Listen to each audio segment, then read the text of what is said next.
Bom, boa noite a todos. Eu queria agradecer o convite para que a gente possa falar um pouquinho do eixo ego-self, porque se a gente pensar, eu acho que toda essa teoria precisa para estar fundamentando um parágrafo da Joana, né? Eu acho que esse parágrafo aqui é onde ela traz a questão do eixo. E aí eu sempre acho brilhante como que um espírito evoluído, um espírito de luz, ele sintetiza tanta coisa num parágrafo. Eu acho que a gente que é tão prolixa, que fala pelos cotovelos, precisa aprender um pouco mais, né? Aprender essa síntese e dizer muita coisa num intervalo tão curto de tempo, né? Então, nesse parágrafo, ela diz assim, está na introdução do livro Espelhos da Alma, né? É onde ela faz a introdução. Ela diz, nesse longo processo de desenvolvimento da psique, um momento em que o ser era apenas instintos. Lembra que o Wagner já passou essa aula onde ele trouxe todos os reinos, né? Aquele momento onde o princípio inteligente ele era um instinto, né? Uma forma de unidade psíquica e repentinamente surgiu a primeira emoção, né? O medo. Então o medo foi a primeira emoção. Houve a partir desse momento uma profunda fissão, uma divisão, né? Uma divisão dessa unidade, dando lugar ao aparecimento embrionário do eixo ego-self, que hão de unir-se outra vez numa fusão de perfeita identificação. Então, por que é importante a gente estar falando dentro de um viés junguiano? Porque profissionais mesmo da psicologia de outras escolas, às vezes não têm a compreensão por uma questão teórica mesmo, porque quem trabalha esses termos é a psicologia analítica. Então, não é melhor, não é pior, mas é o referencial teórico que ela se utiliza quando ela vai trabalhar essa questão da psique, com um viés mais, vamos dizer assim, espiritualmente falando, como que acontece essa questão, e ela fala aqui do eixo ego-self. Ela fala esse parágrafo, e aí nós vamos desdobrar todas essas, praticamente quase 2 horas que a gente vai estar falando, de questões bem teóricas, bem da psicologia mesmo, então às vezes vai ser meio cansativo, mas de uma forma bem aberta que a gente possa parar, voltar, Adriana, não entendi, vamos lá, vamos voltar, porque realmente não é assim tão simples. A psicologia analítica, o Jung queria que ela fosse chamada a psicologia complexa, porque ela é complexa mesmo, ela é profunda, ela é difícil da gente estar entendendo, porque os termos são muito, vamos dizer assim, muito abstratos, né? Mas depois a gente vai estar percebendo que não, que a gente consegue. Se a gente pensar em imagens, né? Lá no Egito, a gente já pega uma imagem que mostra a questão de eixo, porque se eu pensar o eixo, ele equivale a uma ponte, ele simboliza uma ligação, né? Se a gente olhar nessa imagem aqui, tem a ligação, né, do feminino com o masculino, a ligação da lua com o sol, o reino geométrico, né, o mineral com o animal. Então, a gente tem uma ideia lá do Egito Antigo de pontes, de ligação, de eixo. Arquetipicamente, então a gente está pegando as imagens para mostrar como arquetipicamente vem na pintura, na escultura, na música, na pintura, ideias que vão falando desses eixos, né? Depois a gente vê lá na Itália, né, dentro da Capela Sistina, Michelangelo coloca de forma linda, eu adoro essa imagem, onde tem a imagem do homem, né, da criação.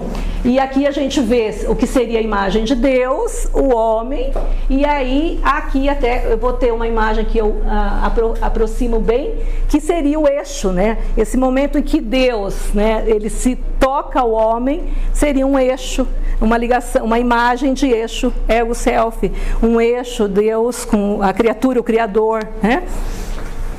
E na Grécia a gente tem a imagem de Hermes, que seria o deus grego, que ele faz as pontes, que faz as ligações, que seria a própria imagem, a representação de um eixo, uma imagem de um semideus, por exemplo, né? Então o eixo ego-self na teoria junguiana, é interessante que a palavra eixo ego-self, ela não é proferida por Jung. Jung não cria esse termo, ele não fala na teoria dele, quem estuda toda a obra dele, não acha em lugar nenhum esse termo. Ele não fala essa, né, denominação, o termo eixo, ego, self, não é dele. Mas toda a teoria dele embasa a presença do eixo mesmo, ele não nominando. Toda a teoria dá uma ideia de movimento, de que essa psique, ela é algo que se movimenta, que as estruturas, elas estão interligadas dentro de um todo, uma totalidade. Essa totalidade seria o self, que rege o todo e ao mesmo tempo ele é o centro do inconsciente, mas também da consciência, então ele é o todo mesmo. Se a gente pensar o espírito, essa energia toda seria o self, e depois as outras estruturas dentro do referencial junguiano, né? Então Jung, ele não proferiu esse termo, mas podemos percebê-lo nas entrelinhas de seu trabalho, na representação didática da dinâmica, desse movimento das estruturas, coisas que o próprio Wagner já foi falando, de a partir do momento que a persona é criada, ao mesmo tempo a sombra, ela também é formada, porque tudo que a persona não aceita como dela, ela joga lá para o quartinho escuro, que então é muito dinâmico isso, há um movimento, né, a gente pode visualizar. E tem uma frase do Jung que diz assim, né, o eu está para o si mesmo, assim como o patience está para o agent, ou seja, assim como o movido está para o que se move. Então, o ego é o que é movido e o self é o que move. Então, se o ego é movido pelo self, tem um eixo, não tem algo que liga uma coisa na outra. Então, ele não fala da palavra eixo, ego, self, mas ele é o criador indiretamente, pegando essa definição do Jung que está no livro Símbolo de Transformação. No Símbolo de Transformação, ele trabalha isso de uma forma bem profunda, onde ele vai desenvolvendo toda essa ideia de uma dinâmica, de um eixo, de algo que movimenta o ego. Então, o eu, esse meu contato com as coisas do que eu quero, o que eu desejo, enfim, a minha profissão, a minha família, as coisas que eu vou construindo como contato com essa realidade, se a gente falar no espiritismo, dessa vida, tem a ver com a estrutura egóica, é o ego que dá essa consciência, mas o que movimenta essa consciência é o self. Né? Patience, isso. Você pode entender que isso é o quê? Que é isso, o movido, patience é de movido, e o agent, então o agente, né, o que move, o patience é de passividade, né? Paciência, como se fosse o passivo. O ego é passivo, ele é parado, ele é fixo, e o agent dá a ideia de ação, né, de movimento. Então, quem manda a informação é o self.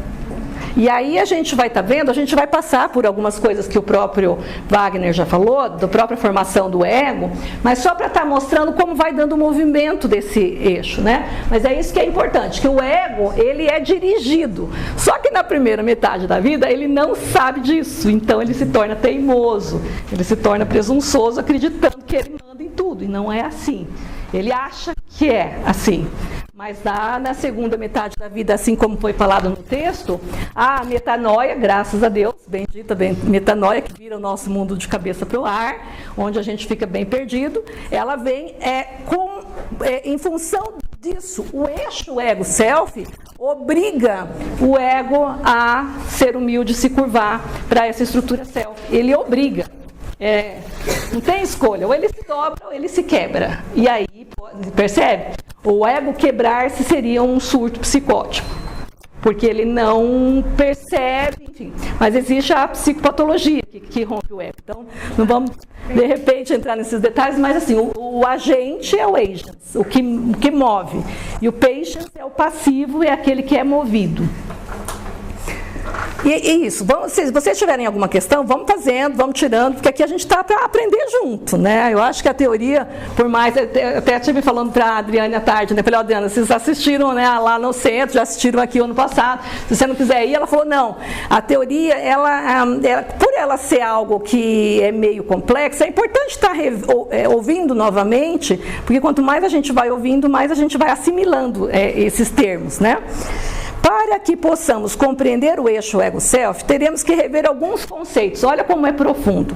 A gente vai estar pensando na dinâmica da psique, que Jung falou, no desenvolvimento do ego e na sua emancipação do self, que é uma teoria de Neumann, que é um pós-junguiano. Ele fala também da relação primal. E aí a gente vai explicar depois, tá? Só estou enumerando o que a gente precisa entender para entender isso. Por isso que ele não é tão simples, né? O processo de deintegração, não de desintegração, mas deintegrar-se é separar-se.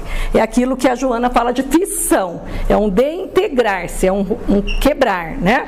E depois a reintegração. Então o ego, ele deintegra do self, ele quebra e separa, depois ele volta e reintegra. Então esses movimentos a gente tem que estar entendendo para ver a formação do eixo.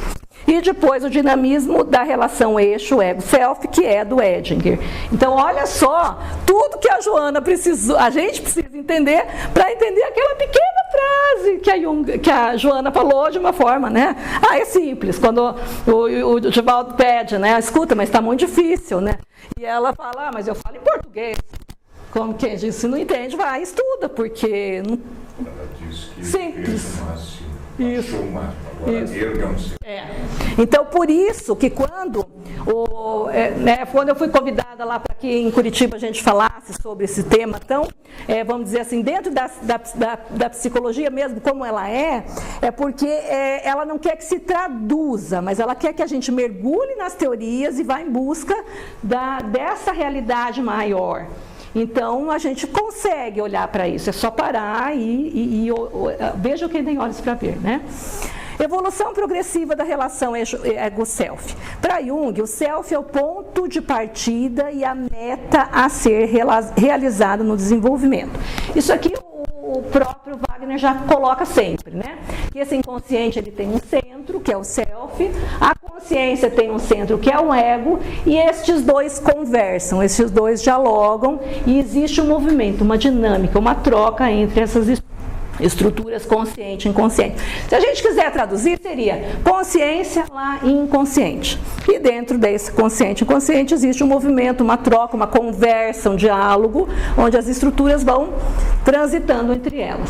Na primeira metade da vida, a personalidade é centrada no ego, na consciência. Então, a pessoa vai atrás de uma profissão, uma carreira, aí ele vai namorar, ele vai ver se casa ou não casa, se ele vai ter família ou não, a casa é alugada, é comprada, ele vai morar onde, ele vai ter carro, não vai, porque ele está toda a vida dele voltada para as coisas da matéria. É necessário que seja assim. Se a gente pensar em termos de energia psíquica, essa energia psíquica está toda para fora. Ela sai de dentro e vai em busca do fora. Então ele precisa dessa construção. Em termos de energia, ela está de dentro para fora. O sentido é dentro para fora. Na segunda metade, há um deslocamento de foco do ego para o self, que é o que ele dá o nome de metanoia. Metanoia uma pessoa já perguntou, é uma paranoia da meia-idade? Eu falei, é mais ou menos isso. Porque quando ocorre esse deslocamento de energia psíquica, que ele sai de fora e volta para dentro, tudo que a gente tinha como certo, como verdadeiro, como importante, já não é mais importante, já não é mais verdadeiro, já perde sentido, e tudo que eu achava até errado, eu acabo querendo fazer e acabo fazendo e faço coisas que eu nunca imaginei fazer, percebe? E aí a pessoa fala, nossa, eu estou enlouquecendo. Não, é algo importante que o próprio self obriga a pessoa a fazer, que é o voltar para si mesmo. Quem sou eu? Para onde eu vou? Né? Existe uma morte, eu começo a pensar no sentido da vida, a vida tem sentido, qual é o sentido da vida para mim? Um está em comprar, o outro está em viajar, qual é o sentido para mim da minha vida? Né? Então isso é graças a esse movimento do self, o self obriga a gente a voltar para casa, né? Podemos observar essa dinâmica, então esse movimento, essa troca, que eu não vou estar enfocando muito, mas só para estar falando, né? Aqui no nosso estudo, foi falado do ego, foi falado vai ser falado da ânima e ânimos ainda, que são as nossas essa questão da relação, né? Quem faz a relação com o outro, o sexo oposto, e com as relações, o arquétipo da relação é ânimos e ânima. Seria o quê? Para os homens, seria o meu inconsciente feminino, no caso de um homem, independente da escolha sexual.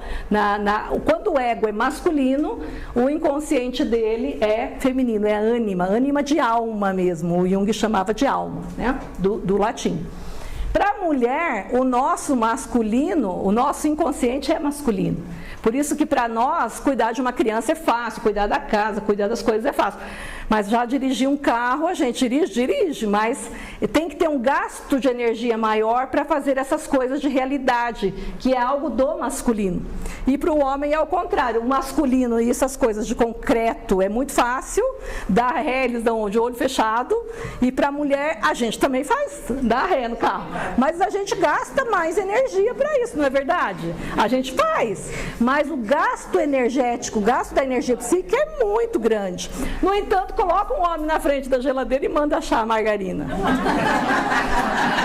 Não vai achar. Aí abre a geladeira e fala, onde é que você escondeu a margarina, né? Tá aí dentro, olha, né? Não olha, não acha, né? Percebe? É uma questão, aí é legal, eu tô limpando a barra dos homens. A gente não pode brigar por isso, porque essa estrutura feminina é inconsciente, né? Então, aí ele vai explicando as relações, porque os arquétipos das relações, que depois a gente vai ter um módulo, vários, né, para explicar ânimos e ânima, o Wagner vai levar mais algumas semanas. Aí depois todos isso, só para dizer que isso tudo se move, se movimenta, tanto internamente quanto fora. Então a máscara, as pessoas se relacionam com a família, com a cultura, com a sociedade, com a religião, e tudo isso vai levando o ser para a individuação, que seria para a evolução. Tá. Como que a gente observa isso tudo? Que a gente não vai entrar em detalhes, porque depois, mais para frente, a gente vai estudar. Primeiro, nos sonhos, né? Freud estuda muito bem isso, a dinâmica dos sonhos, como que o objetivo do sonho, que o sonho traz um sentido, traz um significado, e ele traz uma conversa da psique, desse ego com esse self, e ele faz aquela conversa. Então, a gente pode ver nos sonhos, nos conteúdos das visões. Então, o Jung era psiquiatra, e quando ele atendia um paciente psiquiátrico que estava em surto, ele perguntava qual que era a visão, o que ele estava vendo, né? E esse conteúdo tinha um porquê. Um para quê? Uma função, uma finalidade. Não era assim, mesmo numa psicopatologia, o conteúdo da visão é algo que tem que ser olhado. As fantasias que a pessoa vai tendo. Então, a energia psíquica é como na física, é um sistema fechado, um sistema dinâmico. E uma coisa que eu gosto de falar, por exemplo, aqui, se eu desligar, é aqui ou é ali a rede? Se eu desligar essa, qual que desliga? Essa e essa?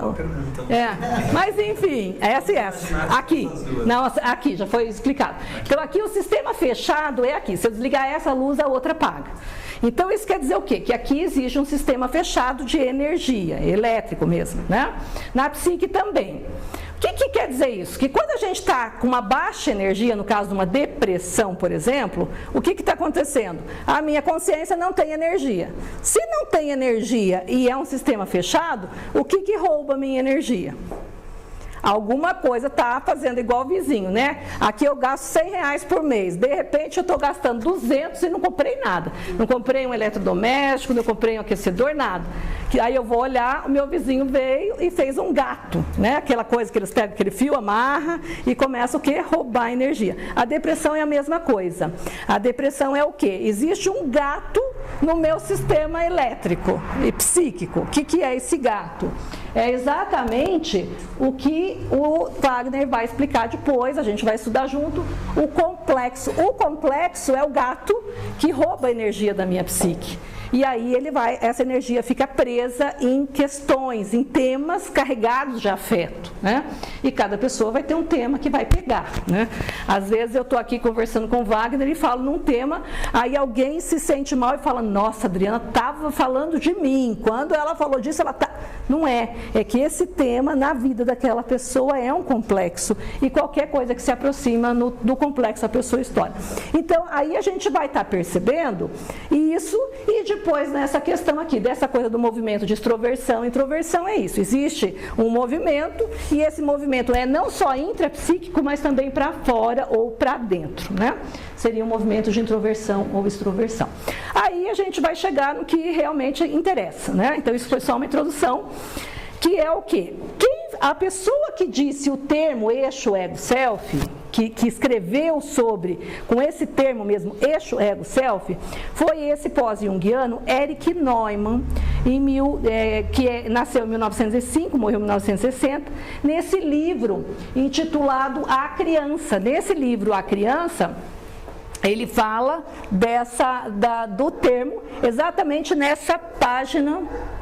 Está no próximo slide, ele vai dar a página onde ele define, né?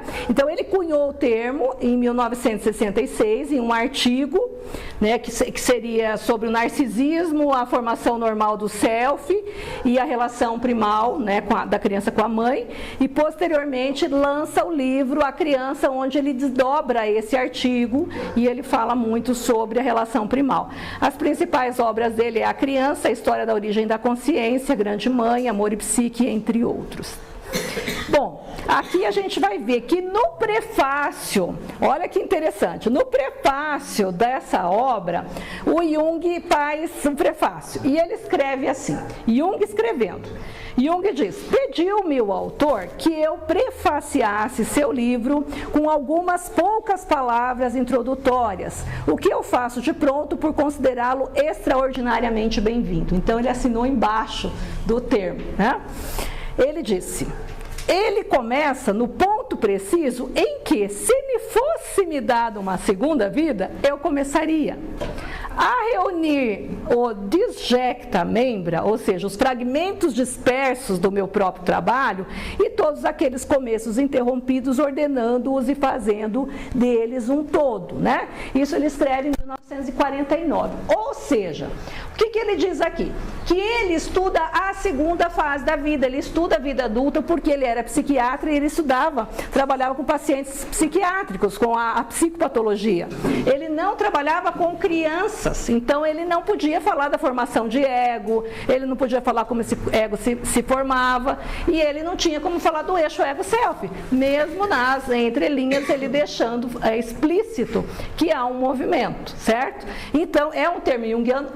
Porque ele complementa: se me fosse me dado uma vida, uma segunda vida, era dali que eu começaria, né? Então ele assina embaixo e ele concorda com isso, por isso que ele é um termo considerado da nossa abordagem. O desenvolvimento da consciência de Neumann, ele fala assim, que o que nos diferencia das outras espécies é o nosso movimento, o período da gestação. E ele fala mais, que a gestação humana varia de 20 a 22 meses. Aí você não fala: Deus, você está doida? Eu, quando estava grávida, minha criança ficou 9 meses na minha barriga, não é? Como é que uma gravidez humana vai de 20 a 22 meses? Não está errada essa teoria, não vou nem ler o livro, não, leia. Porque na realidade, a formação do ego não é só, a formação da criança não é só intrapsíquica, nós temos 9 meses intrauterinos, certo? Que é aquele período normal que forma o corpo da criança. Mas entre 12 a 14 meses posterior ao nascimento é que vai se dar praticamente o nascimento psíquico, porque é mais ou menos nessa idade aqui, né, praticamente com um ano e pouquinho, em que a estrutura ego já foi formada, para a teoria junguiana, porque a gente sabe que isso também vai estar na frente, né? Isso foi uma mudança de paradigma científico, porque para as outras escolas da psicologia, eles partem do ego, né?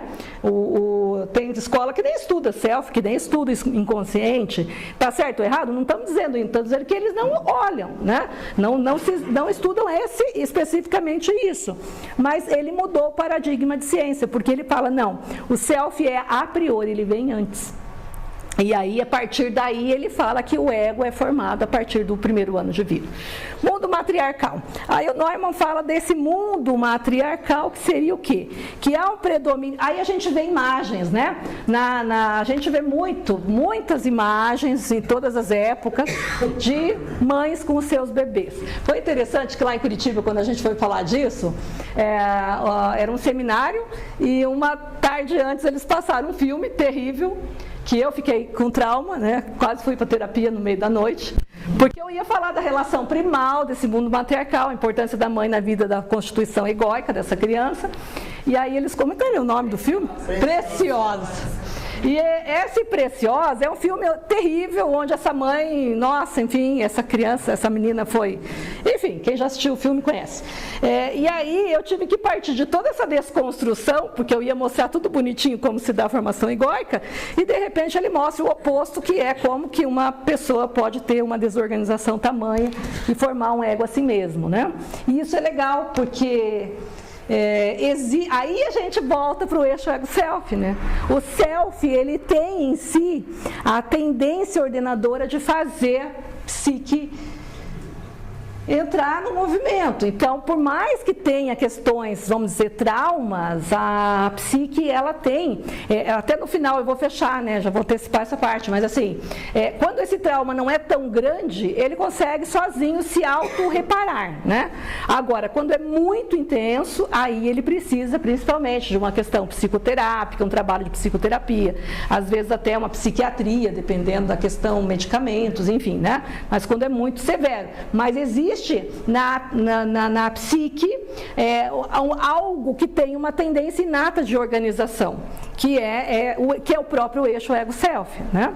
Então, nesse mundo matriarcal, que é nesse primeiro ano de vida da criança, há o predomínio do inconsciente. A criança é inconsciente, ela não sabe que ela é uma coisa e a mãe é outra coisa. Ela está com fome, ela chora. De repente, algo vem e dá a mamar. Esse algo para ela, nesse início, é ela, é parte dela.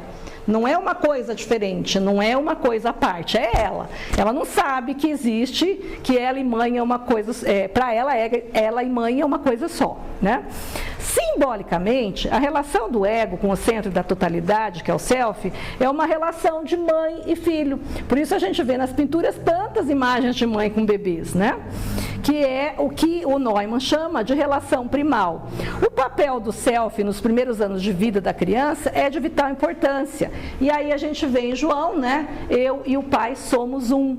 Na realidade, se a gente pensar simbolicamente, essa frase de João está dizendo que ego e self estão unidos, porque eles ainda não foram desintegrados, não foram separados, existe uma unidade. E ele projeta essa unidade na própria mãe. Então a mãe é o que a gente chama de ego auxiliar nesse momento. Então se a mãe é uma pessoa totalmente desestruturada, como no filme Preciosa, essa criança vai ter um início de formação egóica defeituoso, vamos dizer assim. Então aí olha o problema da gente enquanto mães. Eu sempre dizia, não vou ser freudiana, porque eu acho que ele pega muito pesado com as mães. Aí eu fui para Jung e ele pega muito pior, porque ele fala da importância e até como a gente é um ego auxiliar, se eu tiver neurótica, eu passo a minha neurose para essa criança, né? Quem trabalha com criança sabe, né, Ivete? Que às vezes a família vem trazendo a criança, você faz a anamnese e você percebe que a criança está, às vezes, demonstrando um movimento familiar e que antes de trabalhar com essa criança, você vai precisar trabalhar com essa família. Aí você tem que propor, olha, então vamos fazer assim, a princípio a gente faz umas sessões com vocês ou com a mãe, e aí depois a gente, né, porque às vezes é muito, a gente vê, quem trabalha com criança vê essa questão bem clara, né? Aí a gente vai estar vendo o que é isso, né? Eu sei que isso é pesado, é teórico, assim, é cansativo, mas para a gente entender a relação primal é importante a gente estar vendo essa questão mais teórica, né? Aí ele fala, o Neumann fala de uma fase urubórica, né? O que é uruboros, né? Se a gente olhar para a mitologia, e é interessante, eu peguei desenhos do meu sobrinho quando ele estava pequenininho, ele fazia esse desenho aqui, ele fazia o desenho da cobra mordendo o próprio rabo, né? E eu trabalho com a caixa de areia, que é o Sand Play, e eu tenho uma cobra assim de madeira, que ela é bem flexível, ela é toda cortadinha, então ela faz o movimento de andar, né? E ela é tão flexível que ela morde o próprio rabo. E às vezes eles pegam até duas cobras, né? Porque como ela vai ficar muito fechadinha, eu tenho duas. Então eles pegam aqui, colocam e completam com a outra. Então uma morde o rabo da outra e outra morde a boca da outra. Então, é bem legal, né? Porque a criança pequena mostra o uruboros, mostra esse movimento inconsciente de estar presa, fechada em alguma coisa, né? O que é o uruboros, né? É um termo que o Neumann usa para designar o estado inicial do ego. Então, quando esse ego está sendo formado, ele designa isso, e depois eu vou mostrar por quê, né? Ele é representado pela serpente que morde a própria cauda e caracteriza a unidade sem opostos. Não tem eu, tu.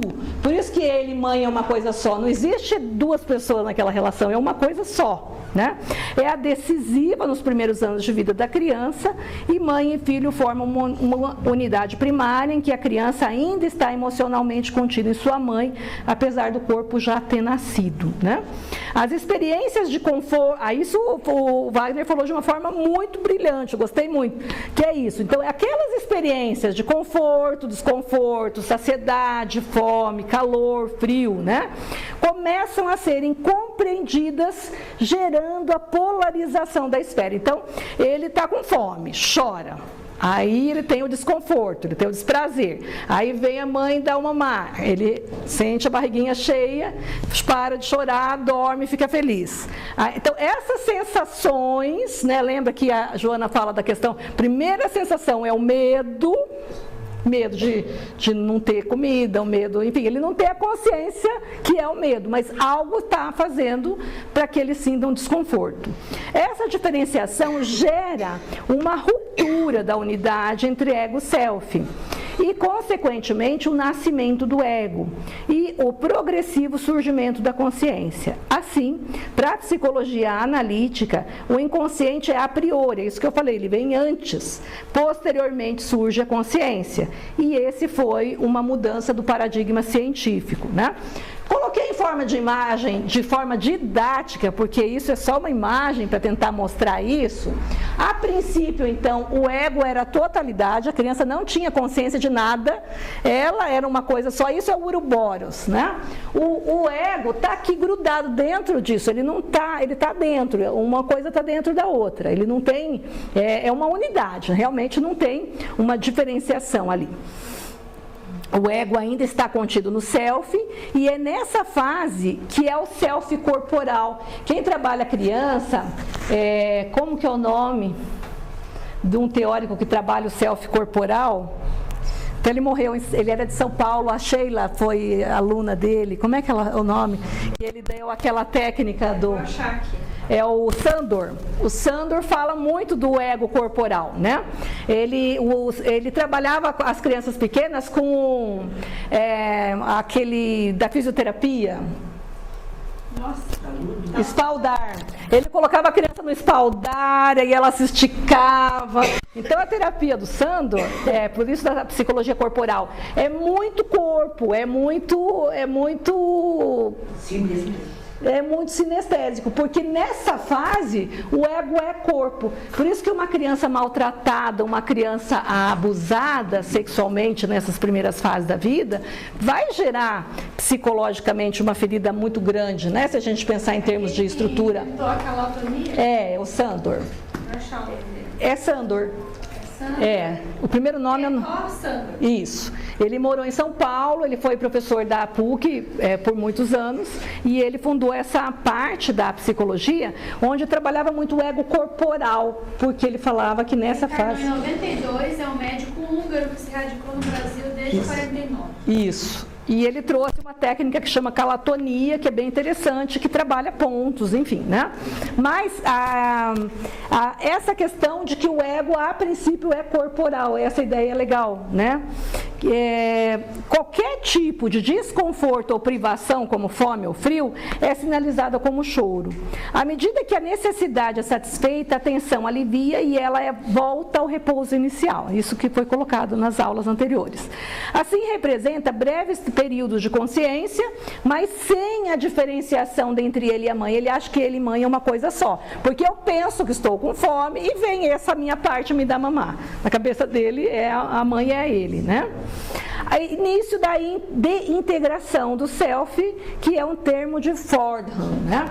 Então, esse self é como se quebrasse um pedacinho e ele quebrando, ele forma essa estruturinha aqui que vai se separando. Então, a princípio, ele está grudado, aí ele quebra, desintegra, não desintegra, desintegra é sumir, né? Desintegrar, e aí ele vai formando essa outra estruturinha que é o ego.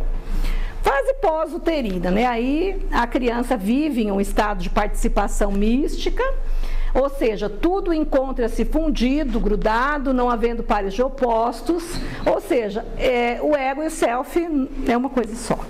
Somente quando o ego vai se desenvolvendo é que a criança começa a se diferenciar da sua própria imagem corporal e o mundo vai ficando mais claro, o objeto de conforto, desconforto, né? E essa relação com a mãe, essa relação que ele dá o nome de relação primal sadia, é marcada pela confiança e amor entre a mãe e a criança. Então, quanto mais vai desenvolvendo essa relação de confiança entre as duas, vai possibilitando a formação desse ego saudável. O ego é integral positivo. Eu vou passar meio rápido porque o Wagner já trabalhou bem a formação do ego, né? E o estabelecimento do eixo ego-self estável. Então, a relação da criança com a mãe vai formar um eixo positivo, um eixo estável, um eixo onde a criança vai sentir segurança, né? Ego integral positivo é o ego capaz de assimilar e integrar as qualidades, até mesmo negativas do mundo interno. Então, quando a gente fala assim, nossa, como que uma pessoa que sofreu uma perda enorme, morreu mãe, pai, não sei o que, morre num acidente, família inteira, como é que essa pessoa consegue ficar inteira? E o outro que não perdeu nada, surtou e entrou numa esquizofrenia, percebe? E isso tem a ver com o eixo ego-self, porque nessa relação primal, quanto mais forte for esse eixo, e aí o forte é legal, porque assim, vocês lembram daquela mensagem do bambu que tem na internet? Eu adoro uma mensagem oriental, né? Que fala que a gente tem que ser como o bambu, que se a gente for como carvalho, vem o vendaval e quebra tudo, né? O carvalho é rígido, vem o vento, ele quebra. O bambu não, vem o vento, ele vai para um lado, vai para o outro lado, e ele, quando passa o vendaval, ele está inteiro, está em pé novamente. Então, o eixo ego-self é mais ou menos isso. Ele tem que ser flexível para dar conta da vida, porque a vida é pauleira, a gente sabe disso, né? A gente que está vivo tem as nossas dores. Aqui até é um planeta de provas e expiações, então nós vamos sentir dor, nós vamos entrar em contato com o sofrimento. E para que eu seja capaz de lidar com o sofrimento, quanto mais forte, no sentido de flexível, for o eixo, mais essa criança vai ser um adulto que vai suportar os solavancos da vida. Quanto mais rígido for essa pessoa, menos ele vai aguentar. Ele pode ir para um surto por uma questão de falta de estrutura psíquica, traduzindo falta de eixo, né? Ego-self. Como que vai dar o desenvolvimento, né? Agora a gente vai falar um pouco do como que se desenvolve essa estrutura. No desenvolvimento do eixo ego-self, a comunicação e a oposição entre esses dois centros, um centro da consciência e o centro do inconsciente, iniciam-se então com a relação, olha que legal, entre, por um lado, a criança, que é o ego que está sendo formado, e a mãe, em primeiro lugar, que ela é o representante do self dela. Então, ela vai se relacionar com a mãe de carne e osso, a mãe aqui fora, e essa mãe aqui fora é um representante de Deus na consciência, não é isso? Ou seja, ela é um representante do céu. Então, essa relação com a mãe vai fortalecer e vai propiciar o início desse eixo. E também, ao mesmo tempo, entre ela, a criança, com esse meio externo. Então, quanto mais saudável for esse meio externo, mais também ela vai estar crescendo, se fortalecendo em termos de estrutura de ego. né? Com a formação do ego, a criança manifesta-se interna e externamente com a relação eu-tu. Então é eu-tu, eu criança com tu mãe, ou eu criança com tu meio externo, né? Familiares, enfim, né? Todas as coisas externas da criança. Nasce assim o eixo, que a partir desse momento surge como um fenômeno fundamental no interior da psique. Aí vem a definição de Neumann. Então eu dei toda essa volta para a gente chegar lá na página 18 do livro A Criança, onde ele diz assim: essa relação entre ego e self é de importância crucial para o desenvolvimento e funcionamento sadios da psique. Nós os denominamos eixo ego-self, quando afirmamos que o ego se baseia no self e que o ego é derivado do self. Novamente estamos nos referindo à função de centroversão, que aí eu coloquei a definição lá embaixo. Centroversão é uma tendência universal presente em toda a psique humana que conduz à formação do ego e do eixo ego-self, semelhante, né, ao fototropismo do vegetal. Então, assim como o vegetal tem uma tendência inata de buscar a luz, aí quando a gente está lá no início, na escolinha, né, os professores fazem essa experiência. Eles pegam um algodãozinho, colocam uma sementinha de feijão e colocam dentro de uma caixa e faz um furinho do lado de cá. O que vai acontecer? Vão jogando água no algodãozinho. Essa sementinha vai brotando, aí ele sai uma haste e vai buscar a luz. Aí ela fica toda tortinha e sai lá no buraquinho da caixa. Isso é fototropismo, é uma tendência que a planta tem de buscar a luz. Nossa psique tem algo semelhante. Então, nós temos uma tendência natural de buscar, primeiro, de formar um ego e depois de formar essa totalidade da psique, né? Ela forma o ego e, ao mesmo tempo, ela forma o eixo ego-self. Então, por isso que ele fala, como nós temos isso naturalmente, se os nossos traumas forem mais ou menos, ele se repara sozinho, por causa dessa tendência inata que a própria psique tem dentro dela, né? Por isso que nós somos deuses, conforme diz o Evangelho, vós sois deuses, porque nós temos coisas que nos vai auto-reparando. Quando tem algo muito forte, nós precisamos de coisas externas para nos ajudar. Mas fora isso, há algum sistema, igual o sistema imunológico, que nos protege de algumas coisas fora, né? Em outras palavras, estamos formulando uma condensação de fenômeno pelo qual, olha, a personalidade como um todo dirige, controla e equilibra todos os processos que conduzem à emergência do ego da criança ao seu desenvolvimento até o estado do ego adulto. Então, existe uma tendência inata para isso. Aí a questão da relação primal negativa, né? Ainda bem que eu tinha colocado isso para colocar a história do filme, onde, se a gente viu lá, né, que a criança precisa desse meio externo para ajudar na formação desse ego, e quando é negativo? No caso, as crianças abandonadas, as crianças que estão institucionalizadas, como é que faz, né? Uma relação primal insegura e a correspondente instabilidade do eixo ego-self se expressa numa autorrepresentação negativa e num exagerado mecanismo de defesa do ego, né? E aí vai ter uma aula só sobre os mecanismos de defesa do ego, onde vai ser falado da negação, da fuga, enfim, de outros mecanismos, né? Acho que vale dizer nesse caso, contexto, que a função materna não precisa necessariamente, não sei se você vai falar disso, ser desempenhada. Pode falar. Mãe biológica. Isso. Né? Acho que fala aí. Isso mesmo. Porque assim, essa relação primal é isso, é entre a criança e esse cuidador, né? Porque não necessariamente precisa ser a mãe biológica, pode ser a mãe adotiva, pode ser a mãe instituição, pode ser isso. Materna, né? Porque é maternagem. É maternagem. Então, né? Porque pode ser filho adotivo de dois, isso. Um casal homossexual pode. Isso. Então a função materna é desenvolvida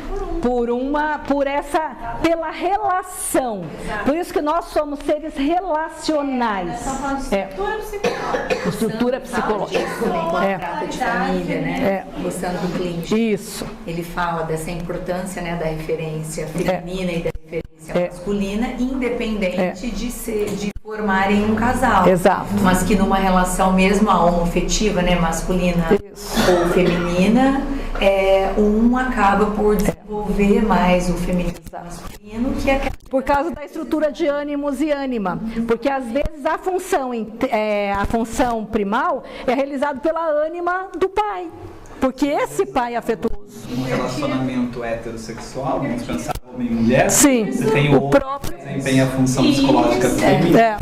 E a mulher que desempenha a função psicológica masculino. E aquelas mães, por exemplo, que são obrigadas a criar um filho sozinha, cadê o pai?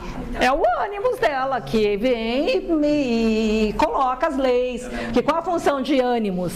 É leis, regras, ordem, né? Então uma mãe consegue sozinha, ao criar um filho, impor também esse sistema de regras, de normas, né? Então percebe como a psique ela é autocurativa, percebe? Ela tem um sistema de autorregulação. E aí é Deus, né? Porque senão a gente estaria entregue às moscas, imagina, se a gente não tivesse dentro de nós impresso algo que nos... E os pais que vão embora e largam tudo, como é que fica, né? Se fosse assim, a fragilidade era muito grande, né? Eu sempre falo, a criança é um paradoxo, porque ao mesmo tempo que ela é frágil e ela precisa de cuidados, ela tem uma força de estar vivo. Aí a gente vê nessas catástrofes, né? Onde tem lá um tsunami, de repente, depois de 10 dias, você acha uma criança no meio dos escombros e está viva ainda. Como é que sobreviveu? Então, essa força de vida está nela, né? Então, é algo importante. E aí entra eixo ego-céu. Aí aparece o Edinger, né, que ele foi um membro do Instituto Jungiano de Nova York, membro fundador, ele que funda lá nos Estados Unidos. Ele apresenta a evolução progressiva da relação. Então vem o Jung fala da dinâmica, vem o Neumann e fala do eixo, e aí logo em seguida vem a Edinger e fala dessa evolução do eixo, como que ele se evolui. Aí ele consolida os conselhos de deintegração e reintegração, que eu falei bem simples, mas eu vou entrar agora um pouco mais minuciosamente. E ele descreve o estado de inflação, alienação e individuação, que eu vou passar de uma forma mais rápida, porque o objetivo é só entender que há um eixo e que esse eixo tem uma dinâmica. Mitologicamente, né, essa afinidade entre ego e self é ilustrada nas imagens do homem, que seria o ego, né, o homem é o ego. Deus cria tudo, certo? O homem é a criação, Deus é o criador. O homem é a criatura, que foi criado por esse criador. Mas há, olha que legal, uma comunicação entre eles. E um ponto, né, se a gente olhar aqui, quase de toque. As duas estruturas, a criatura e o criador, se tocam num determinado momento. E se a gente falar que o self vem antes, ele é a priori, ele é o criador do ego, e o homem seria esse ego que foi criado, é uma dinâmica. E se a gente olhar nessa imagem, nós vamos perceber aqui um cérebro, né? É como se fosse um sistema nervoso central, aqui o neocórtex, aqui o próprio a parte atrás do cerebelo, e aqui como se fossem as ramificações nervosas, né? O lenço verde seriam os nervos que vão sair pela coluna, enfim, né? Então seria o quê? Dentro dessa cabeça desse ser pensante existe um Deus, que é o self, e que criou algo depois, que foi o ego. Então mitologicamente a gente pode ver essa imagem aí. 3 estágios, então, ele que cria, né, a questão da inflação, totalidade original, alienação e individuação.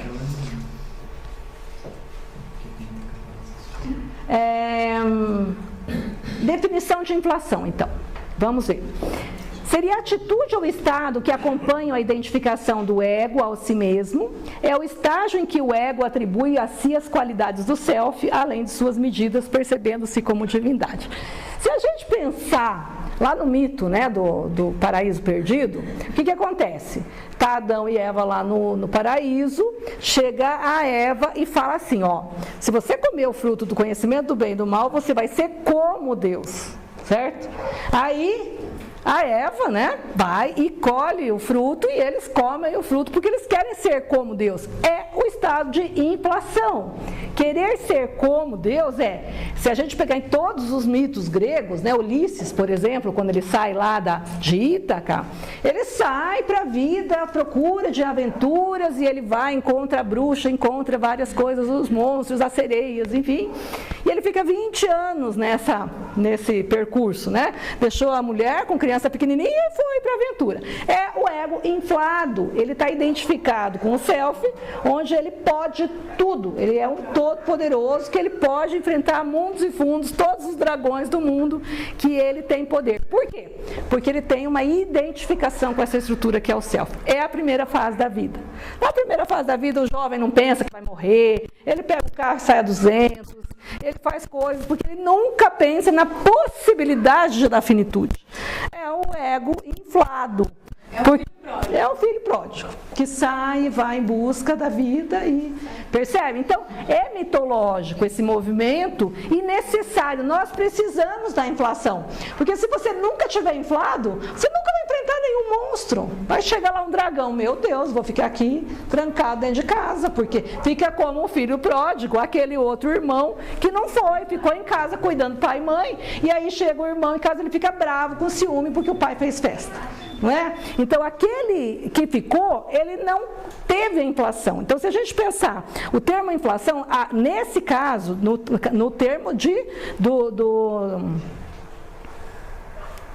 do Edinger, no sentido de Edinger, né? Porque a gente falar em inflação de ego é outra coisa.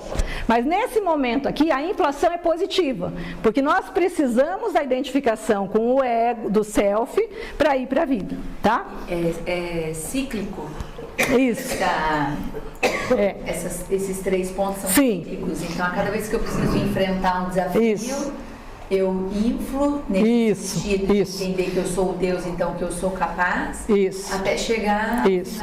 É aquilo que o Wagner colocou. Lembra quando ele trouxe aquele percurso do herói do Campbell? A jornada do herói? É aquele ciclo lá. Quando o herói sai, ele está inflado, ele está identificado com o self. Que aí vem aí ele se entra sempre, no caso do grilo falante, né? Vem o herói, que é o Pinóquio, aí aparece o grilo, que é a consciência, que vai ajudar esse Pinóquio a enfrentar, e ele vai, sai de casa, vai para a ilha, fuma. Esse movimento seria aquela sensação de poder que a pessoa tem de forma temporária para resolver? Para resolver. Seria isso? Isso. Essa é a inflação. Só que nós estamos falando ainda da criação do eixo. Tá certo. Também é isso daí, você está certa, mas nessa formação do eixo, é o primeiro momento de... Eu vou colocar aqui, aparece logo em seguida. É inconsciente ainda. É totalmente inconsciente, é totalmente inconsciente. Lembra lá no mito que Adão e Eva estão ainda no paraíso. Só depois que eles saem, é que eles percebem que estão nus. Aí vem a culpa. Então é totalmente inconsciente, mas no início a formação do eixo, né? E depois a movimentação... Aí vai gerando consciência. E aí depois, no decorrer da vida, nós vamos passando várias vezes por isso. Eu saio inflado, aí eu tenho que quebrar a cara, aí entra papel de pai e mãe de não, você não vai fazer isso. E aí a criança precisa desse momento do não para poder desidentificar do ego, ela perceber que existe algo maior e aí ele vai... Entende? Então é necessário isso para formar o eixo. Mas você está certa, só que nesse momento a gente não pode perder o foco, porque isso que é complicado na psicologia analítica. Num determinado momento ele está dizendo uma coisa, é isso? É. Mas num outro, ele também fala em ego inflado, mas é totalmente diferente. Então se você não perceber em que momento que ele está dizendo, às vezes confunde a cabeça, porque aí você fala assim, o ego inflado é ruim. Não, mas o Edinger disse que é bom, porque senão ele não vai para a vida. Tá, mas ele... então, no momento da formação do eixo, ele é importante, né? O mito da queda do paraíso eu já falei. Aqui, outro símbolo que mostra a unidade original é essa pintura aqui, a criação de Eva a partir da costela de Adão, né? Tá lá no Evangelho também. Ou seja, a separação de Adão em componentes masculinos e femininos é um processo paralelo e equivalente à sua separação ao jardim paradisíaco, né? E aí a gente vê várias imagens onde é um corpo só, onde tem masculino e feminino junto, aí vai Jesus e separa o homem homem e a mulher. Na realidade é isso, dentro de nós existe consciência, se é masculina, o inconsciente é feminino. Se a consciência é feminina, o inconsciente é masculino. Então, em algum momento precisa dessa diferenciação, essa separação, porque é interessante. A mulher precisa de ânimos, mas esse ânimos tem que estar inconsciente. Se esse ânimos é inconsciente, Jung fala uma coisa que eu adoro. Ele fala assim, o ânimos inconsciente traz a tocha que ilumina. Agora, se ele é consciente, ele traz a espada que fere. E aí nós vemos Margaret Thatcher, né? Tantas outras pessoas, mulheres que tiveram no poder, que eu não vou dizer nomes, né? No Brasil é perigoso, que fizeram atrocidades, né? Se a gente pensar em várias mulheres no poder, por que elas, é muito mais fácil uma mulher se tornar tirana no poder? E às vezes na própria casa, né? A mulher pode se tornar tirana. Quando essa estrutura de ânimo está consciente, ela tem que ficar inconsciente. O ego é feminino. Então, quando essa estrutura ela se torna, ela está fora de contexto, ela se torna negativa, ela se torna tirana. E aí o ânimos é a questão de poder. Aí ela fica degladiando com o marido por poder. A mulher, eu odeio dar essa aula de ânimos e ânima por isso, porque tem uma frase do Jung que ele diz assim, eu não assino embaixo, é mentira. Ele diz assim, que a mulher, quando está possuída por ânimos, ela não briga para ter razão. Ela briga porque... Não, ela não briga pela verdade. Ela briga porque ela quer ter razão. Independente se ela está certa ou errada, ela quer ter razão. E o pior é que é verdade. Então, percebe? Então, eu noto, quando eu estou brigando por alguma coisa, eu paro e pergunto, opa, eu quero a verdade ou eu quero ter razão? Aí eu abaixo a bola e ele volta lá para dentro. Me gera uma dúvida em relação à consciência e inconsciência.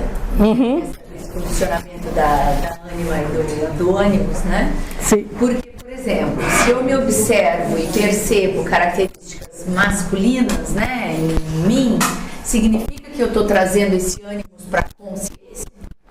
Não, é importante trazer ele para a consciência. Ele tem que ser... por isso que o casamento é importante, né? O casamento é importante, quem fala isso muito bem é o Gelson. Ele fala assim, porque é uma oportunidade de educar ânimos e ânima. Então é na relação que eu educo as estruturas. Então elas têm que estar conscientes, mas ela não pode estar dominando o ego. Porque o ego, ele tem, ou ele é feminino ou ele é masculino, em termos de ego. E eu não posso permitir que algo sobreponha o ego, em termos de estrutura psíquica. Então, quando a gente estiver possuída por alguma coisa, respira, conta até 50, vai lá pro banheiro, lava o rosto e se pergunta, eu quero ter razão? O que eu estou querendo tem lógica? Ou eu estou brigando por uma teimosia minha? Eu me peguei várias vezes brigando por teimosia, porque eu queria aquilo, porque eu queria, não tinha percebe? Então, quando você começa nessa proposta do autoconhecimento, a gente continua brigando com o marido? Continua. Mas a gente começa a se ver nessa briga, né? Até que ponto essa discussão não tem a ver com uma coisa que eu estou querendo por uma teimosia minha? Aí é ânimos negativo. Então, o símbolo da unidade, dessa separação, é importante. Tem que separar o joio do trigo, não é? Jesus não falou? Separa o joio do trigo. Ah, mas as sementes são muito parecidas, como é que eu faço para separar? Deixa nascer. Aí nasceu, depois que você nasceu... Tem a hora que vai haver separação. Exato. Essa semana eu vi Fernando Montenegro falar de Paulo Otran. Olha. Eles se correspondiam, não sabia como cabelo. Sim. E ela diz assim, ele não competia, ele dava a deixa. Olha aí. Olha, que bacana. Então, o competir é do ânimos. Percebe? Então, é legal o autoconhecimento, a proposta de Joana de Ângeles é muito bonita por isso. Porque a gente para de julgar o outro, a gente para de agredir o outro, a gente para de atacar o outro e começa a se ver na relação com o outro. Então, uma relação de casal é muito importante para a educação dessas estruturas, né? Educação, eu gosto dessa palavra, educar as estruturas. Não uma é melhor, outra é pior, uma tem que ser assim. Não, ela tem que ser educada, tem que viver em harmonia. Esse movimento tem que existir e mais um movimento harmônico, um movimento de troca. E com a criança também. Integradas. Tentação e queda do paraíso, né? Em todo o enfoque, toda a sedução da serpente são expressos em termos inflacionários, né? E aí a serpente fala, ó, quando você comer esse fruto, seus olhos se abrirão e você será como Deus, né? Esse drama tem início quando o estado original de inflação passiva, ser Deus, se transforma na inflação ativa, querer ser como Deus. E depois a gente vai ver isso naquela circunferência. O mito descreve o nascimento da consciência como um crime, né? Se a gente pensar, a expulsão do paraíso foi um crime, porque eles comeram o fruto do bem e do mal, né? Esse crime aliena o homem de Deus e da sua unidade pré-consciente, ou seja, então separa o ego do self, e o fruto simboliza claramente que é o fruto da árvore do conhecimento do bem e do mal, que significa que traz a consciência dos opostos. É aí que começa a ter bem e mal, certo ou errado, posso ou não posso. E aí entra o drama, né? Porque ser expulso do paraíso, eu vou ter que escolher entre uma coisa e outra. E quando a gente for falar da relação transcendente, né, Wagner, é nessa embate dos opostos que eu gero a transcendência, que eu evoluo espiritualmente, que eu crio uma saída criativa. Então eu preciso dos opostos, mas é sofrido ter que escolher, não é? Toda escolha tem o luto pela não escolha. Bom, vamos lá. Psicologicamente, a serpente é o princípio do conhecimento emergente e, em resumo, esse mito simboliza o nascimento do ego, né? Vou passar um pouquinho. O nascimento da dissociação e da regressão e outro aspecto da queda na consciência, o de Adão e Eva, que viram a própria nudez, né, quando foram expulsos. Aí nós vemos a sexualidade e os instintos em geral que se tornam tabus e objetos de vergonha. A dualidade e a dissociação e a regressão nascem nesse momento, exatamente no mesmo momento. E os estágios inatos e necessários do desenvolvimento psíquico requerem uma polarização dos opostos, ou seja, aí nasce consciência de um lado, inconsciente do outro, espírito, natureza, enfim. E aí nós vemos o nascimento em um estágio de inflação. O ego nasce da inflação. Ou seja, se nós não tivermos a inflação nesse momento, não há ego, não há nascimento egóico. Então precisa desse movimento na formação da estrutura de ego e posteriormente na estrutura de eixo ego-self. Eu preciso desse momento de inflação. Essa inflação do Edinger, ele é positivo, é necessário, né? Aí, no contexto junguiano, o termo inflação é utilizado sempre que o ego encontra assim, um estado de identificação com a psique coletiva, que é o self, né? É a identificação. Para Edinger, o desenvolvimento humano começa com um estado de inflação de ego, ou seja, o ego se encontra identificado com o self, semelhante à fase urubórica de Neumann, onde ego ainda não se emancipou do self. Embora o ego se inicie no estado de inflação, decorrente da identificação com o self, essa condição não pode persistir. E o desenvolvimento naturalmente produz uma ruptura pela educação e a socialização. Ou seja, já viram essa história hoje daquelas crianças reizinhos que querem tudo, que mandam em tudo e que mandam na mãe, que mandam no pai? Então, isso é o ego inflado, ele pode tudo. Não, ele não pode tudo. A mãe tem que falar não, ele precisa da educação e a socialização. Claro que é um não com amor. Você não vai espancar a criança, não pode espancar a criança, mas a criança precisa do não. Jesus, para mim, é o maior paradigma de educação do universo, né? Do mundo, da Terra, enfim. Ele fala assim, ó, faça o teu dizer sim, sim, não, não. Ou seja, não é. Você pode surtar, você pode pular para cima, você pode ter convulsão, porque não é não. E a criança precisa disso para o desenvolvimento psíquico saudável. E aí, quando a gente vê essas crianças, esses reizinhos crescendo e mandando no mundo, gente, olha, eu sinceramente, eu me seguro, né, para não pegar esses pais, porque o pai precisa falar em algum momento não, né? E aí, eles usam tudo a favor deles, né? Hoje, desse elevador, tem aquele lugar na lateral assim, aí o Vicente tentando se pendurar e a Lívia apoiando, que tinha que se pendurar. E eu falei, não é pra se pendurar aí não. Mas, mãe, mas pode? Não pode se pendurar. Mas o meu pai deixa. O pai não tava. Claro. Seu pai é o seu pai. Eu sou quem? Ai, Alívio, olha que esperteza. Mas você não diz que o que o papai diz é o que você vai dizer e o que você diz é o que o papai vai dizer? Mas é esperto. Você vê? Eu nem falei nada, né? O que eu vou falar? Ainda abriu a porta do elevador, eu saí. Ainda bem, saiu pelo gol. Mas percebe como eles vão tentar manipular? Ó a inflação, eles estão inflados, eles estão argumentando, né? Então, a educação é importantíssima para o desenvolvimento da estrutura psíquica, né? E aí entra esse novo termo aqui de estranhamento, que é do Whitman, né? Ele mostra aqui vários mitos, o mito de Prometeu, por exemplo, que ele foi devorado, né? O passarinho devorou o fígado, e aí ele se reparava, e toda noite ele vinha, ele comia o fígado, e aí aquilo se reconstituía, porque o fígado é o único órgão que se reconstitui, né? Então, o que seria isso, né? Esse estranhamento entre o ego e o self. O contato com a realidade, que é esse não vai subir ali, né? Esse contato, ele frustra a expectativa inflada da criança e vai provocar um estranhamento nela. Mas, puxa vida, mas você não disse que a mãe ia fazer lá a mesma coisa que o pai? É um estranhamento. Olha a estrutura psíquica aí pensando, né?